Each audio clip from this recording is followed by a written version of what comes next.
السلام علیکم ورحمۃ اللہ وبرکاتہ۔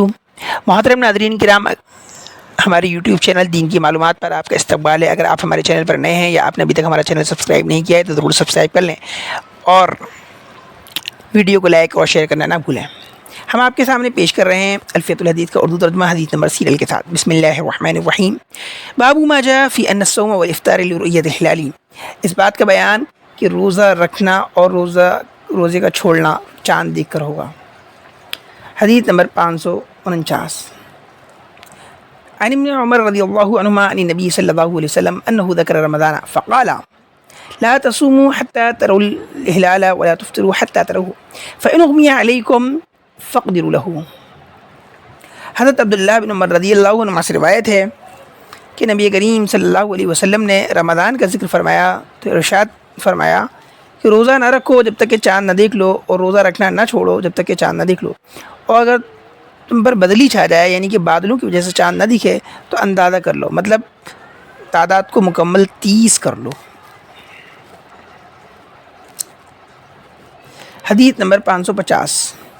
عن ابی ہریرہ رضی اللہ عنہ قال قال رسول اللہ صلی اللہ علیہ وسلم صوموا لرؤیته وافطروا لرؤیته فإن غم علیکم فأکملوا عدۃ شعبان 30۔ حضرت ابو ہریرہ رضی اللہ عنہ سے روایت ہے، وہ کہتے ہیں کہ رسول اللہ صلی اللہ علیہ وسلم نے ارشاد فرمایا چاند دیکھ کر روزہ رکھو۔ یہاں ہے لرؤیته، اس کو دیکھ کر روزہ رکھو، تو اس سے مراد ہے چاند، اور اسے ہی دیکھ کر روزہ رکھنا بند کرو۔ یہاں بھی چاند مراد ہے، یعنی چاند دیکھ کر روزہ رکھنا شروع کرو اور روزہ رکھنے کا جو سلسلہ بند کرو تو وہ بھی چاند دیکھ کر۔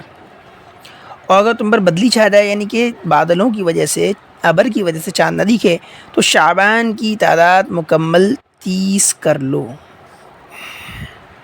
یعنی شعبان کا مہینہ 30 مانو، 30 دن کا مانو۔ باب ما جاء فی احصاء ہلال شعبان لرمضان، رمضان کے لیے شعبان کے چاند کا حساب و کتاب، اعداد و شمار ٹھیک طریقے سے رکھنے کا بیان۔ حدیث نمبر 551۔ عن ابی ہریرہ رضی اللہ عنہ قال قال رسول اللہ صلی اللہ علیہ وسلم احصوا ہلال شعبان لرمضان۔ حضرت ابو ہریرہ رضی اللہ عنہ سے روایت ہے، وہ کہتے ہیں کہ رسول اللہ صلی اللہ علیہ وسلم نے ارشاد فرمایا رمضان کے واسطے شعبان کے چاند کا اچھی طریقے سے شمار رکھو۔ حدیث نمبر 552۔ عن عائشة رضی اللہ عنہ قالت كان رسول الله صلى الله عليه وسلم يتحفظ من شعبان ما لا يتحفظ من غيره ثم يصوم لرؤية رمضان فإن غم عليه عد 30 يوما ثم صام۔ حضرت عائشہ سے روایت ہے، وہ کہتی ہیں کہ رسول اللہ صلی اللہ علیہ وسلم شعبان کے مہینہ اور شعبان کی دن اور تاریخ کا جس طرح سے خیال رکھتے تھے اس طرح سے کسی دوسرے مہینے کی دن تاریخ کا خیال نہیں رکھتے تھے۔ پھر آپ رمضان کا چاند دیکھ کر روزہ رکھنا شروع کرتے تھے، اور اگر بدلی چھا جاتی تھی یعنی کہ بادلوں کی وجہ سے چاند نہ دکھتا تھا تو 30 دن مکمل کرتے تھے، پھر اس کے بعد روزہ رکھتے تھے۔ باب ما جاء فی ثبوت الحلال بالشہادۃ، گواہی کے ذریعے چاند کا ثبوت۔ حدیث نمبر 553۔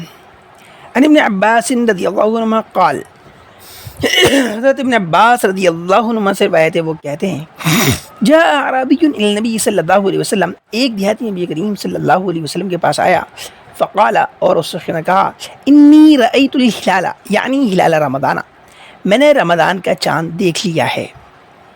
فقال، تو نبی نے فرمایا اتشہد اللہ الہ الا اللہ، اتشہد، کیا تو گواہی دیتا ہے اللہ الہ الا اللہ کہ اللہ کے سوا کوئی معبود نہیں ہے؟ قال، اس شخص نے کہا نعم، ہاں۔ قال، پھر نبی نے فرمایا اتشہد ان محمد رسول اللہ، کیا تو اس کی بھی گواہی دیتا ہے کہ محمد اللہ کے رسول ہیں؟ قال نعم، اس شخص نے کہا ہاں۔ قال، پھر آپ نے فرمایا یا بلال، اے بلال، اذن فی الناس، لوگوں میں اعلان کر دو، ان یصوموا غداً، کہ کل سے روزہ رکھیں۔ حدیث نمبر 554۔ عن عبداللہ بن عمر رضی اللہ عنہما قال ترى الناس الهلال فأخبرت رسول الله صلى الله عليه وسلم أني رأيته فصام وأمر الناس بصيامهم۔ حضرت عبداللہ بن عمر رضی اللہ عنہ سے روایت ہے، وہ کہتے ہیں کہ لوگوں نے چاند دیکھنے کی کوشش کی، پھر میں نے رسول اللہ صلی اللہ علیہ وسلم کو خبر دی کہ میں نے دیکھ لیا ہے، تو آپ نے خود بھی روزہ رکھا اور لوگوں کو بھی روزہ رکھنے کا حکم فرمایا۔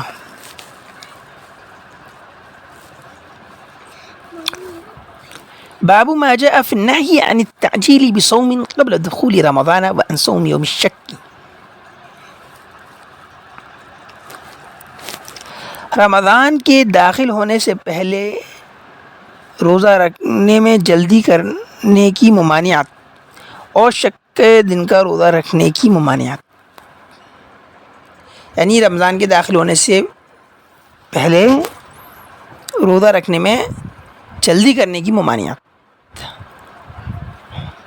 اور شک کا دن جیسے کہ 29 کو چاند نہیں دکھا، اب اگلا دن 30 کا آئے یا رمضان کے وہ شک کا دن ہو گیا، تو اس دن روزہ نہیں رکھنا چاہیے۔ حدیث نمبر 555 عن ابی ہریرہ رضی اللہ عنہ قال، حضرت ابو ہریرہ سے روایت ہے، وہ کہتے ہیں قال رسول اللہ صلی اللہ علیہ وسلم، اللہ کے رسول صلی اللہ علیہ وسلم نے ارشاد فرمایا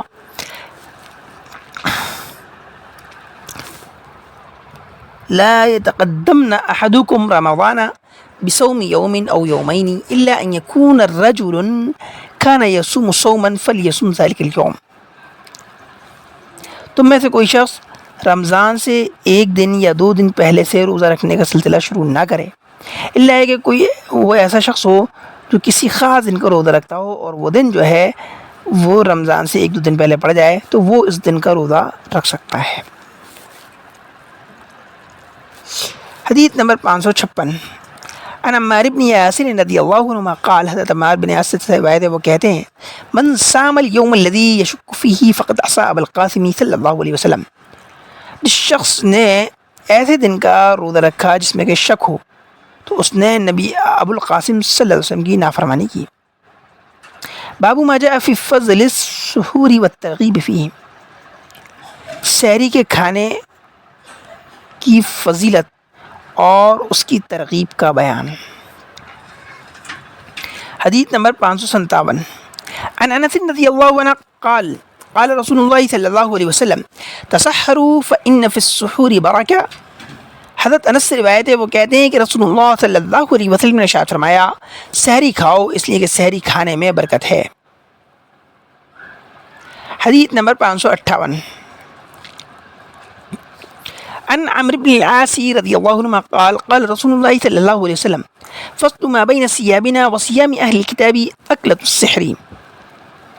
حضرت عمرو بن العاص سے روایت ہے، وہ کہتے ہیں کہ رسول اللہ صلی اللہ علیہ وسلم نے ارشاد فرمایا ہمارے روزوں اور اہل کتاب کے روزوں کے درمیان فرق کرنے والی چیز سحری کا کھانا ہے۔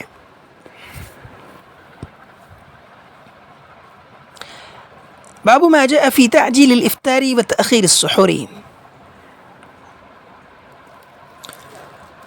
افطار میں جلدی کرنے اور سحری میں تاخیر کرنے کا بیان۔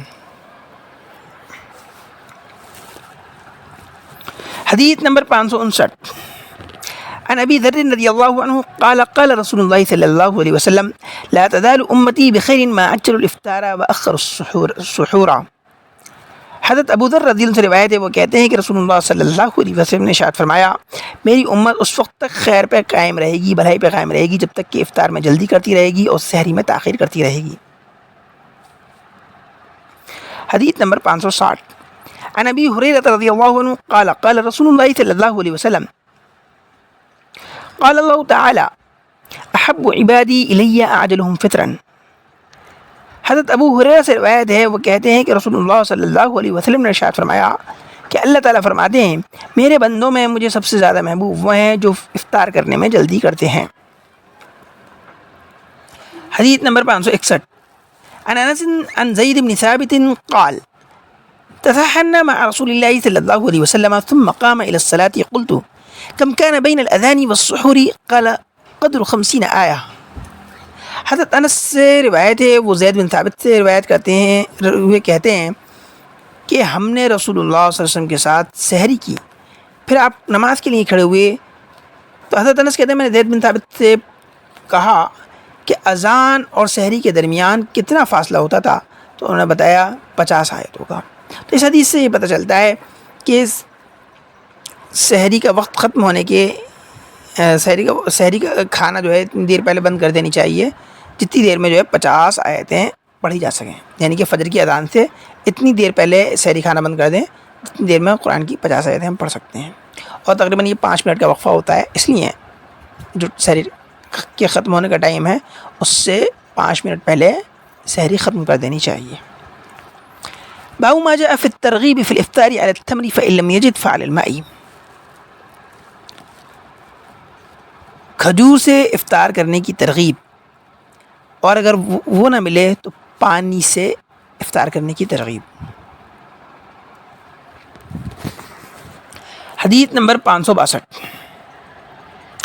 ان سلمان بن عامر قال، حضرت سلمان بن عامر سے روایت ہے، وہ کہتے ہیں قال رسول اللہ صلی اللہ علیہ وسلم، اللہ کے رسول صلی اللہ علیہ وسلم نے ارشاد فرمایا، اذا كان احدكم صائما فليفطر على التمر فإن لم يجد التمر فعلى الماء فإن الماء طهور۔ حضرت سلمان بن عامر سے روایت ہے، وہ کہتے ہیں کہ رسول اللہ صلی اللہ علیہ وسلم نے ارشاد فرمایا، جب تم میں سے کوئی روزے سے ہو تو اسے چاہیے کہ کھجور سے افطار کرے، اور اگر کھجور نہ ملے تو پانی سے کرے، اس لیے کہ پانی پاک کرنے والا ہے۔ حدیث نمبر 563، عن انس رضی اللہ عنہ قال، حضرت انس روایت ہے، وہ کہتے ہیں کان النبی صلی اللہ علیہ وسلم یفطر قبل ان یصلی على رطوبات فإن لم تكن رطوبات فتميرات فإن لم تكن تميرات حسبات من ماء، کہ نبی کریم صلی اللہ علیہ وسلم نماز سے پہلے افطار کرتے تھے کچھ چند تر کھجوروں سے، اور اگر چند تر کھجوریں نہ ملتی تو خشک کھجوروں سے کیا کرتے تھے، اور اگر خشک کھجوریں بھی نہ ملتی تو پانی کے کچھ گھونٹ پی لیا کرتے تھے۔ باب ما جاء فی الدعاء عند الافطار، افطار کے وقت کی دعا۔ حدیث نمبر 564، عن معاذ بن زہرة انه بلغه ان النبي صلی اللہ علیہ وسلم كان اذا افطر قال اللهم لك صمت وعلى رزقك افطرت، رواه ابو داود۔ حضرت معاذ بن زہرہ سے روایت ہے کہ ان کو یہ بات پہنچی کہ نبی کریم صلی اللہ علیہ وسلم جب افطار کرتے تو کہتے اللہم لک صمت وعلی رزقک افطرت، اے اللہ میں نے تیرے لیے روزہ رکھا اور تیری ہی رزق سے میں نے افطار کیا۔ حدیث نمبر 565، عن ابن عمر رضی اللہ عنہما قال كان النبي صلی اللہ علیہ وسلم اذا افطر قال ذهب الظمأ وابتلت العروق وثبت الاجر ان شاء اللہ، رواه ابن داود۔ حضرت عبداللہ بن عمر رضی اللہ عنہ سے روایت ہے، وہ کہتے ہیں کہ نبی کریم صلی اللہ علیہ وسلم جب افطار کرتے تو کہتے ذهب الظمأ، پیاس بجھ گئی، وابتلت العروق، رگیں تر ہو گئیں، وثبت الاجر، اور اجر بھی ثابت ہو گیا انشاءاللہ اگر اللہ نے چاہا۔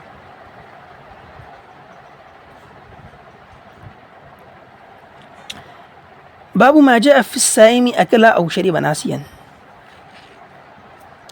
حدیث نمبر 566،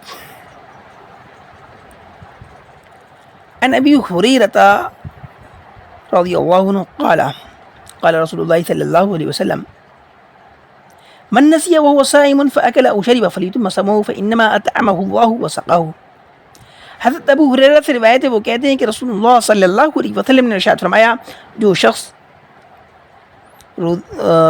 روزے سے ہوتے ہوئے بھول کر کھا لے یا پی لے تو اسے اپنا روزہ پورا کرنا چاہیے، اس لیے کہ اس کو اللہ نے کھلایا ہے اور پلایا ہے۔ مطلب یہ ہے کہ اگر کوئی شخص روزے سے ہو اور بھولے سے کھا یا پی لے لیکن روزہ یاد آتی ہی فوراً کھانے پینے سے رک جائے تو اسے اپنا روزہ مکمل کرنا چاہیے، اس کا روزہ نہیں ٹوٹا۔ ہاں، یاد آنے کے بعد میں پھر اس نے کھا لیا تو ٹوٹ جائے گا۔